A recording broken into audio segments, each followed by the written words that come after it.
Halo, selamat siang teman-teman. Ini bintang tamuku, orang super hebat, semua terhits di ibu kota. Kalau kalian udah pasti udah pernah nonton ini deh, Sidul the Movie. Nah, ini salah satu muanya nih. Nah, Mas Ugi, boleh ini memperkenalkan diri, nama lengkapnya? Halo, saya Ugiono. Saya lahir dari Pemalang. Sekarang usia saya udah 36 tahun. Ya, elah. Tapi ini udah nggak single loh, ini udah punya udah punya anak. Iya. Nah, Mas Ugi ini kan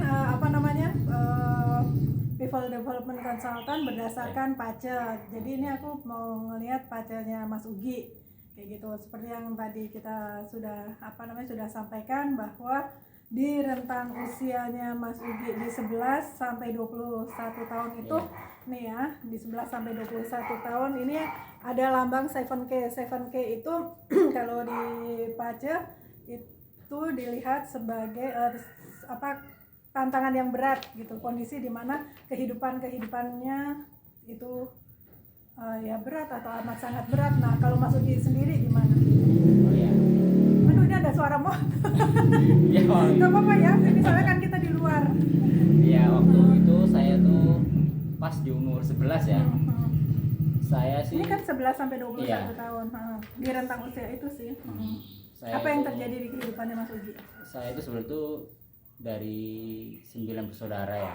Saya anak nomor 5. Saya itu sekolah tuh kita tuh nggak ada yang tinggi loh Mbak sebenarnya. Sekolah tuh benar-benar sampai tingkat dasar doang. Jadi itu saya benar-benar pokoknya hidupnya itu susah. Benar-benar susah. Jadi kita benar-benar harus orang tua tuh mengajarkan anak-anaknya tuh harus benar-benar mandiri lah gitu walaupun masih kecil. Terus saya tuh dari usia 11 itu masih kelas kalau nggak salah kelas 5 SD ya. Itu saya benar-benar sekolah ya pokoknya susah banget lah.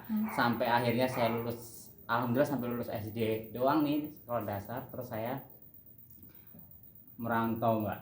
Saya merantau ke Jakarta. Lulus SD merantau ke Jakarta? Iya.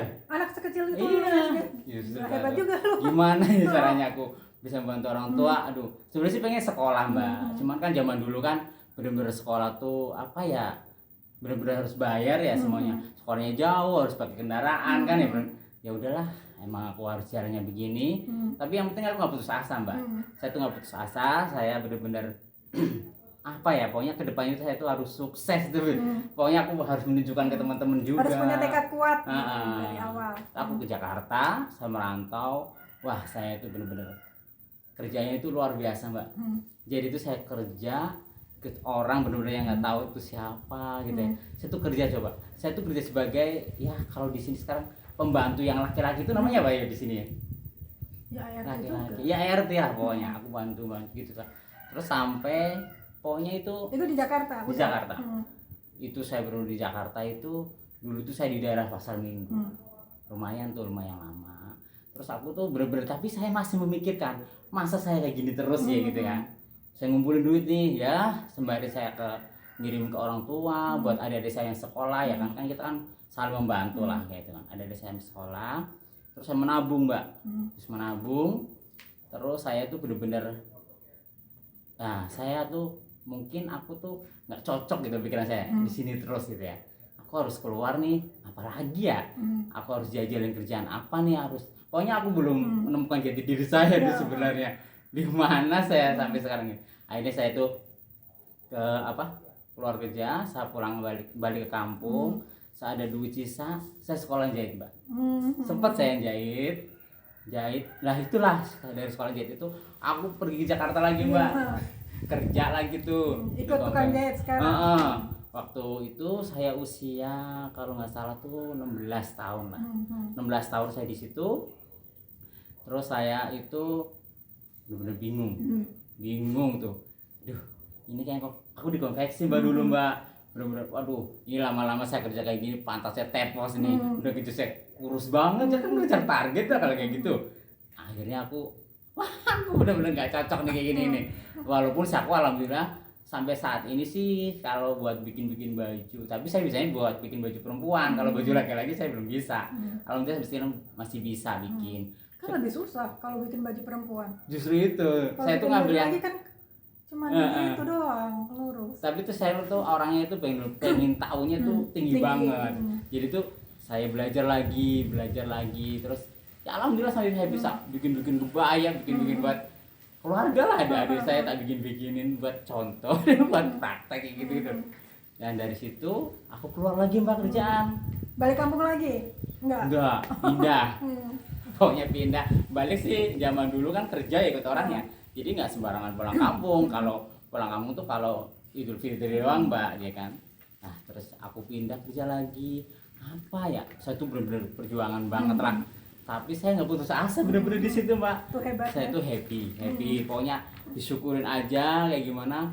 Bener-bener sampai apa ya? Aku tuh belum ketemu sampai saya diajakin teman kerja di minimarket, bayangin. Minimarket kan harus pakai ijazah ya. Nah saya tuh intinya tuh saya nyari kerjaan yang benar-benar nggak pakai ijazah. Jam dulu kan ijazah kamu ya kan buat lamaran, aku nggak perlu. Pokoknya aku nyari kerjanya nggak kayak gitu deh. Akhirnya ketemu temen kan, saya kan alhamdulillah pandai bergaul lah, temen-temen banyak, saya tanya-tanya terus alhamdulillah terus saya pernah di minimarket lumayan lah 2 tahun. Orang itu baik, saya itu alhamdulillah kerja dimanapun baik. Saya keluar juga dengan baik-baik. Dimanapun kerja pun saya bilang aku mau keluar karena saya pengen lebih dari ini gitu ya. Walaupun bos nahan gitu ya. Udah Gi, saya kurusin apa kamu mau kayak gitu. Tapi saya nggak enak ya kan, bener-bener saya nggak enak dibantu orang gitu ya kan. Dan aku tuh orangnya merasa nggak enakan sih sebenarnya. Dari situlah aku di minimarket keluar. Tahu nggak saya sampai kerja itu mbak, bener-bener di rumah makan, ini warteg loh mbak, yang di pinggir jalan aku pernah, di belakang mall saya pernah. Itu lama, itulah dari situ saya kenal sama orang-orang, saya ngobrol ya kan, komunikasi kan, orang beli kan bener-bener apa ya, orang beli itu mau nggak mau kan aku ngobrol kan sama orang pembeli gitu. Nah aku dari situ saya dikenal sama orang-orang tuh, saya tuh nggak ini, intinya itu nggak malu lah, orangnya itu pandai bergaul katanya sih, makanya emang pandai bergaul kan emang di sini. benar-benar bergaul sama siapa aja pak. Sampai suatu ketika saya benar-benar aduh masa saya kayak gini terus nih. Ya walaupun pokoknya benar-benar aku kayak gini terus pokoknya sampai tahun 2005 lah aku memutuskan kerja kayak gitu semuanya. Nah kembali lagi, saya nyari kerjaan yang nggak pakai ijazah. Nah ketika tuh ada saudara saya tuh kerja salon ya kan, terus Gi mau nggak Gi gitu kan, kerja nih, aduh tapi aku kan nggak punya ijazah, aku sekolah cuma sekolah dasar doang lulusannya. Oh nggak apa-apa, ini nggak katanya itu nggak pakai ijazah, yang penting kamu mau kerja nggak? Oh ya mau banget. Nah dari situlah saya bener-bener apa ya, kayaknya boleh lah aku gitu, boleh nyoba masuklah ke situ. Di situ tuh salon tuh bener-bener banyakan perempuan, terus bener-bener orang top banget tau, walaupun salonnya kecil ya mbak ya, bener-bener yang datang tuh sampai artis, bahkan pejabat juga datang. Nah dari situlah aku ketemu jati diri saya mungkin ya di situ, terus aku kerja di situ. This is what I want gitu istilahnya. Dari situ aku ketemu lah diri aku sendiri. Aku pikir wah enak juga ya kayak gini-gini nih, wah dikit-dikit dapat uang tip gitu. Dan aku mikir lagi, oh ini mah lumayan nih kerja, dapat gaji, dapat uang tips. Aku bisa tuh ngelola uangnya kan, manajemenin uang sendiri buat ibu saya, buat saya sendiri, sampai akhirnya aku memutus di situ. Pokoknya aku di salon itu dari tahun 2006 sampai 2010 mbak. Lama juga ya. Lama. Tapi dari salon itu aku kerja lagi mbak. Tahu nggak, dulu kan ada yang orang jualan kosmetik. Oh iya. Ya kan, kosmetik yang benar-benar apa sih? Iya. Aku ikut itu mbak. Sampai saya diajakin, karena aku kan salon ya. Jadi kan aku tahu tentang rambut dikit-dikit, tahu tentang make up. Karena aku tuh waktu di salon tuh aku diem-diem. Itu saya ikut kursus mbak, kursus lagi karena kayaknya aku cocok nih di sini nih. Nah, aku kursus lagi. Jadi tuh aku kursus lagi. Nah dari yang aku kerja itu yang jualan kosmetik itu, dia butuh untuk apa ya, intinya kayak seminar ya. Kalau ada produk baru saya demoin. Nah, Hebat lu ya. Segala. aku tuh bener-bener, aduh Hebat gimana banget ya, jadi orang. di depan orang, aduh mungkin mereka tuh, wah tinggi-tinggi banget lah, kuliahan lah, ada ibu pejabat lah, tapi aku bisa ngomong gitu loh, belajar dari situ. Ya intinya tanya jawab lah ke orang itu. Akhirnya aku bener-bener, nah dari situlah aku bisa nabung lagi mbak, nabung. Wah lumayan ini aku kerja kayak gini.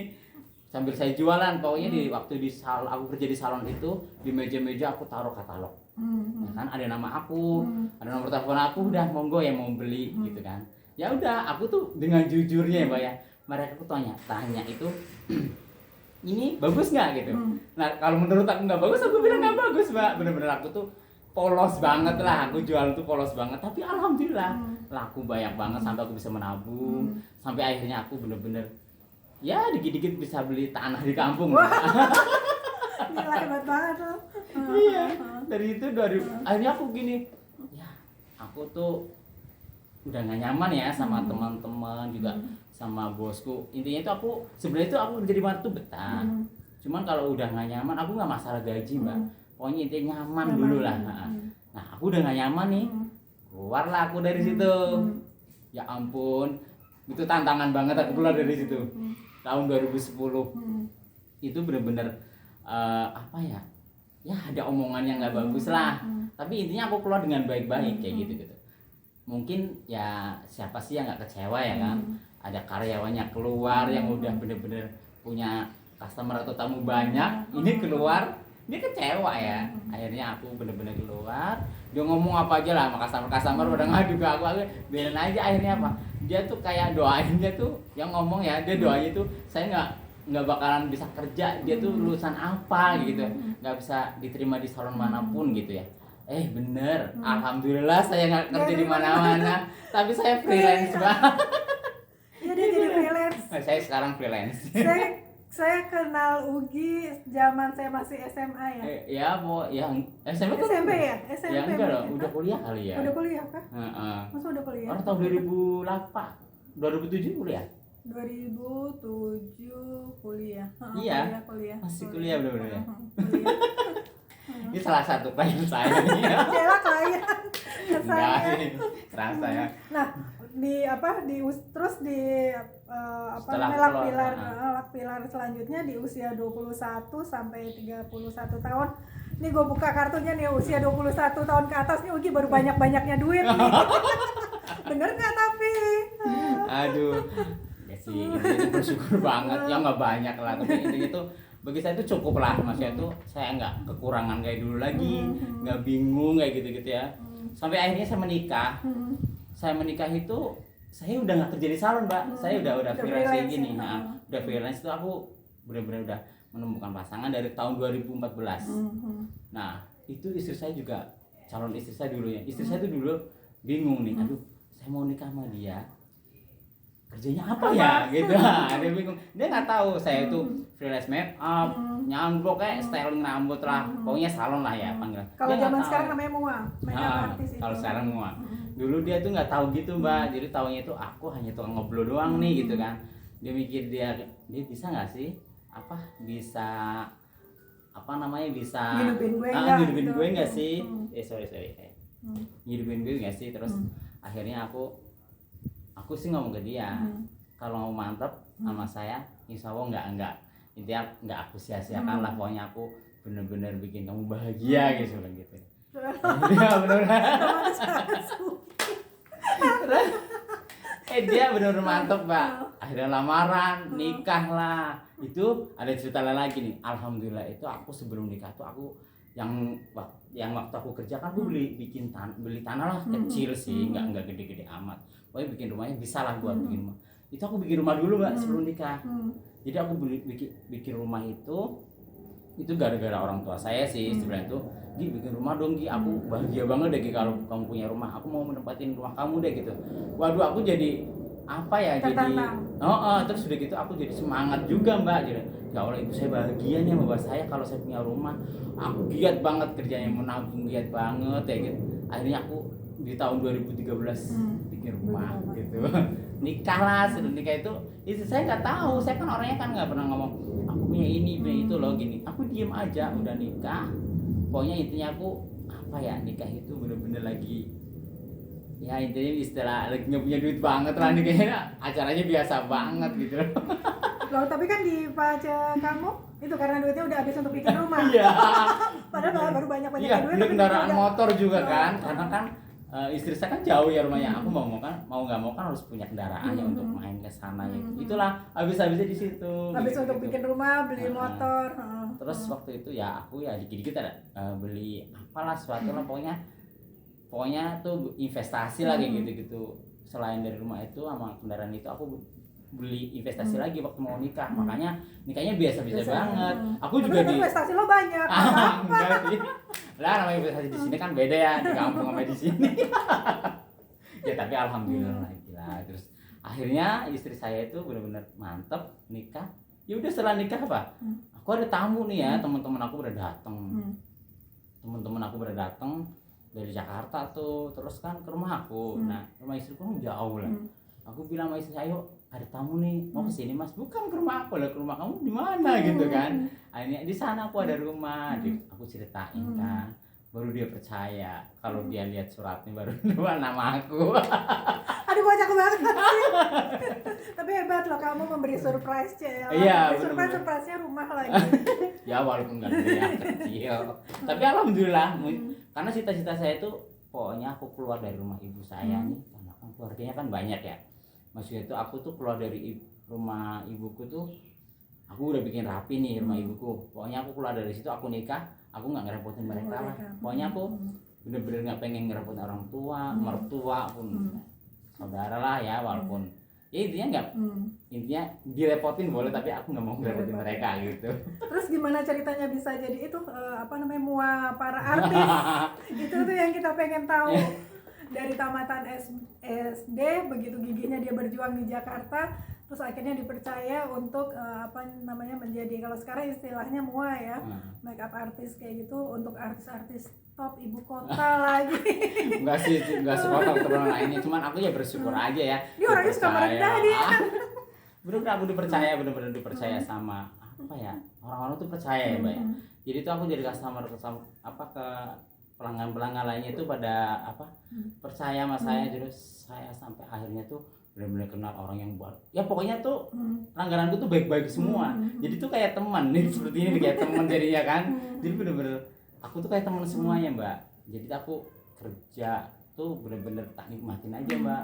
Mau dapat berapapun aku nikmatin, tak syukuri. Nah dari situlah aku ya semenjak keluar dari salon itu aku bebas mbak, bener bebas. Aku tuh serasa aku bos loh, aku nggak ada yang ngatur-ngatur, justru waktu aku yang ngatur sendiri gitu kan.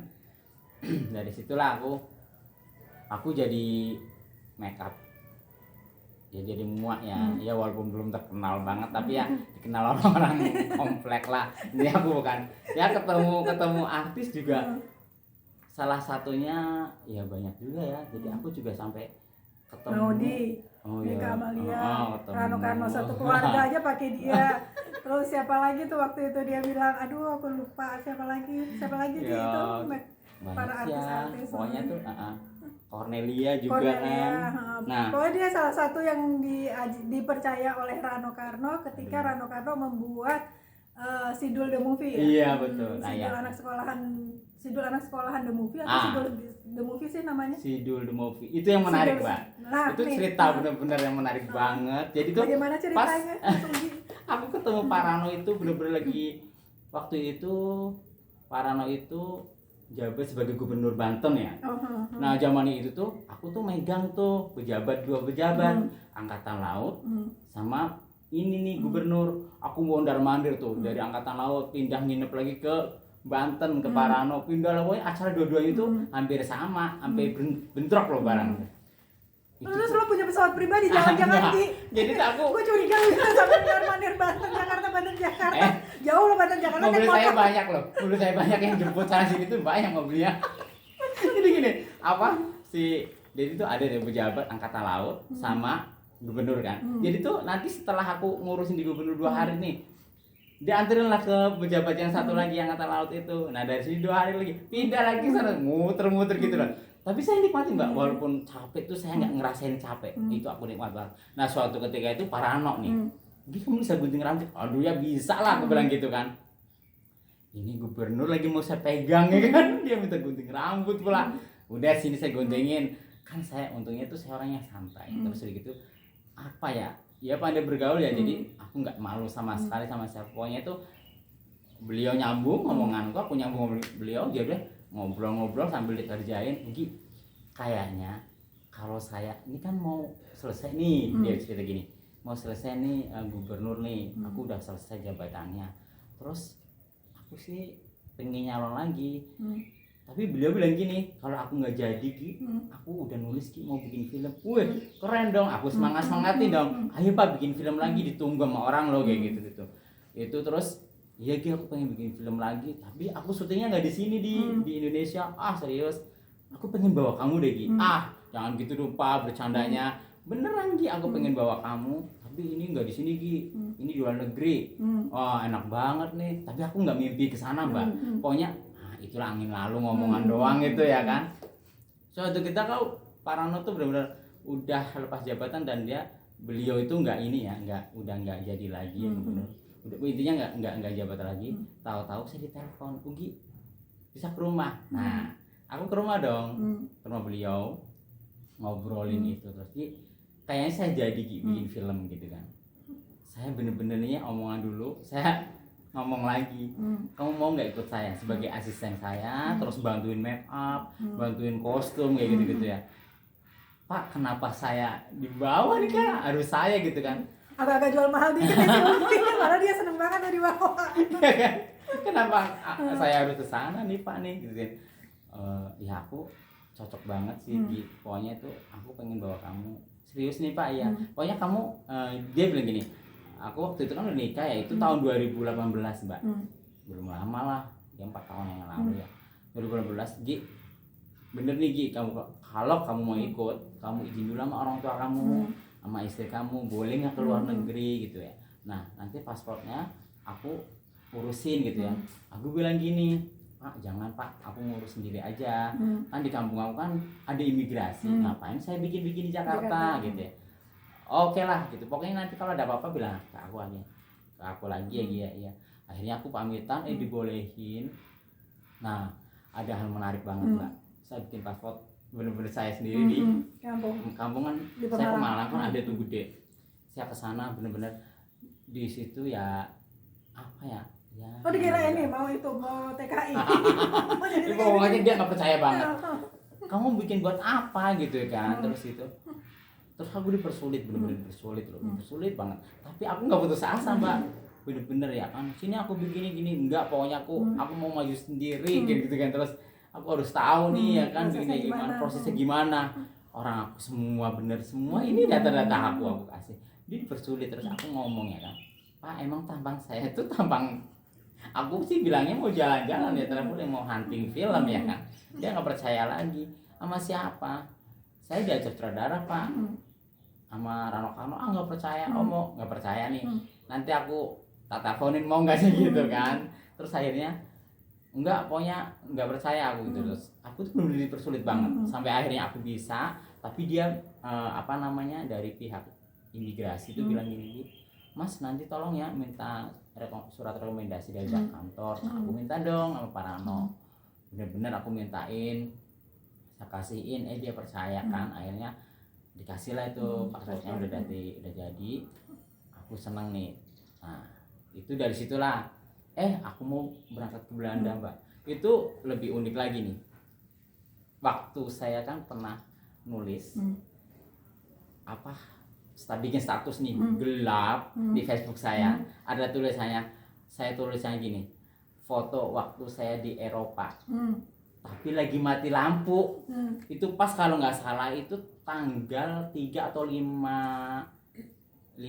Juni apa ya, pokoknya aku berangkat ke sana tuh April.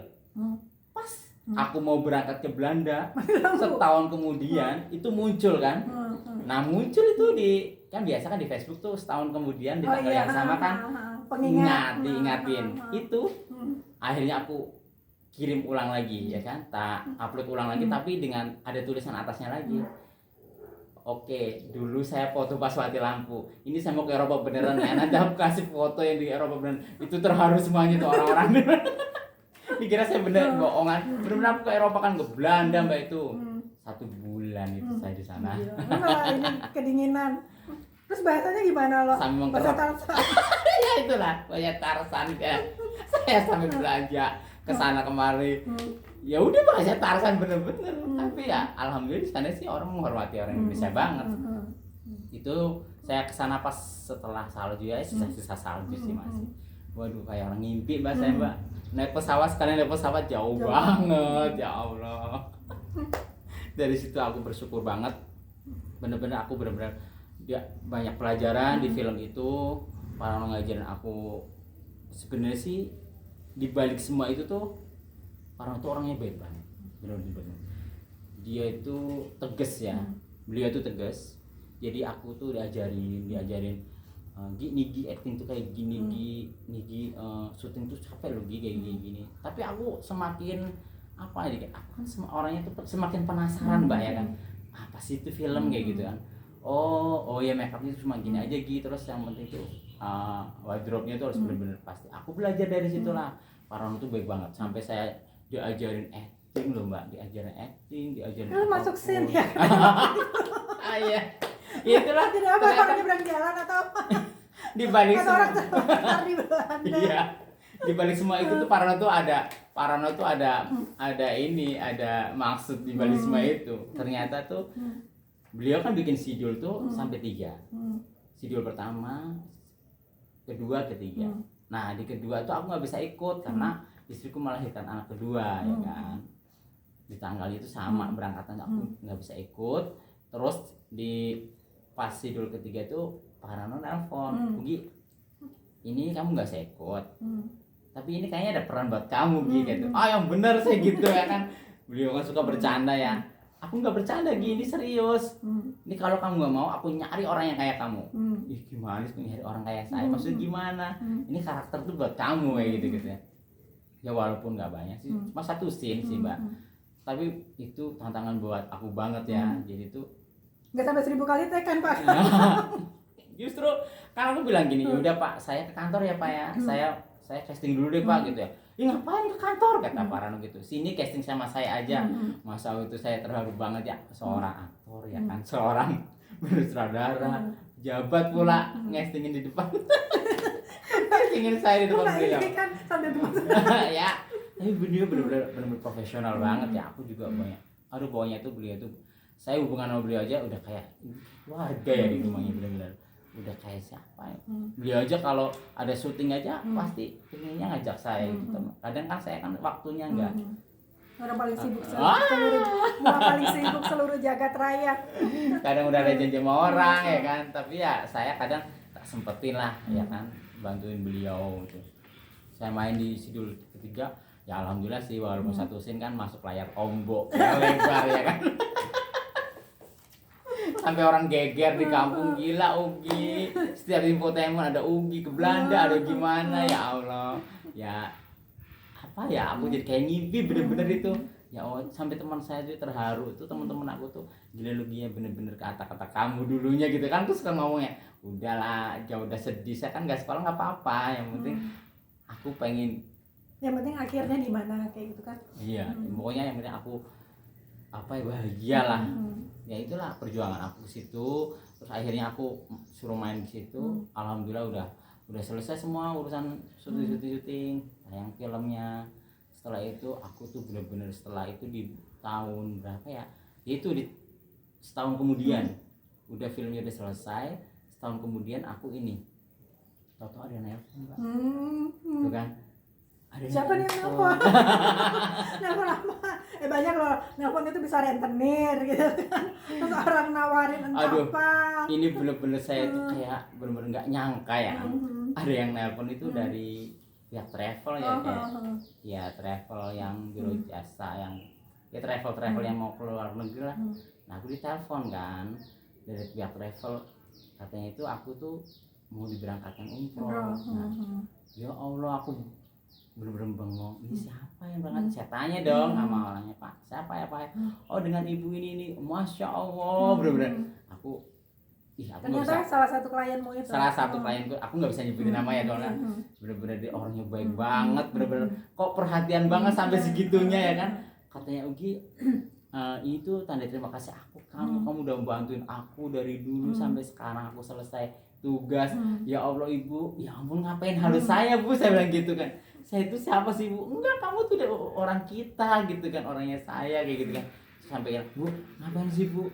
Kok aku yang diberangkatin untuk orang rumah aja, mbaknya atau papanya udah semua Gi, itu hanya kamu deh yang belum. Maaf ya Gi, kamu sendirian. Ya Allah Bu, saya bersyukur banget benar-benar. Itu saya pulang dari selesai film, nah beliau ngomong sebenarnya itu waktu kamu mau ke Belanda itu harusnya kamu berangkat Gi. Ya Allah aku nggak tahu Bu, akhirnya itu orang baik banget, pokoknya aku nggak bakal ngelupain itu dia ya.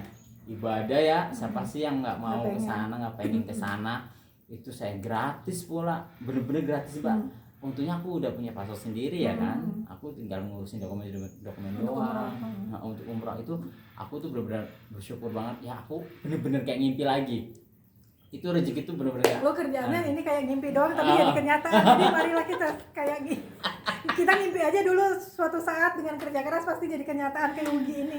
Aduh menarik banget sih pokoknya tuh. Aku tuh apa ya, kalau diceritain tuh panjang banget deh. Saya sampai parano aja kalau nanya saya tuh ambil detail dari dulunya sampai sekarang kayak gitu-gitu ya. Beliau sih menarik, aku sampai ngomong, Pak Bapak tuh nanya saya terus tuh mau bikin film ya Pak, saya gitu. Saya sampai kayak gitu. Nah Ugi sekarang kan Ugi udah ya Ugi sendiri udah bilang bahwa oke, dulu dia nggak sekolah tapi sekarang dia udah menuai sukses kayak gitu kan. Tips untuk para pemula atau mungkin juga untuk orang yang putus sekolah sekarang kan dengan kondisi COVID seperti ini, banyak kita tahu lah ya, banyak orang pemutusan hubungan kerja karena orang tuanya kena PHK, anaknya nggak bisa sekolah kayak gitu juga banyak. Nah tips dari Udi untuk memulai usaha apa aja lah kayak gitu. Tipsnya sih yang penting kita selalu ya, siapa sih yang mau begini ya Mbak ya. Saya juga waktu itu kemarin kena dampaknya ya, tapi intinya tuh kita tuh selalu bersyukur. Kita tuh berjuang terus, belajar dan belajar terus ya kan.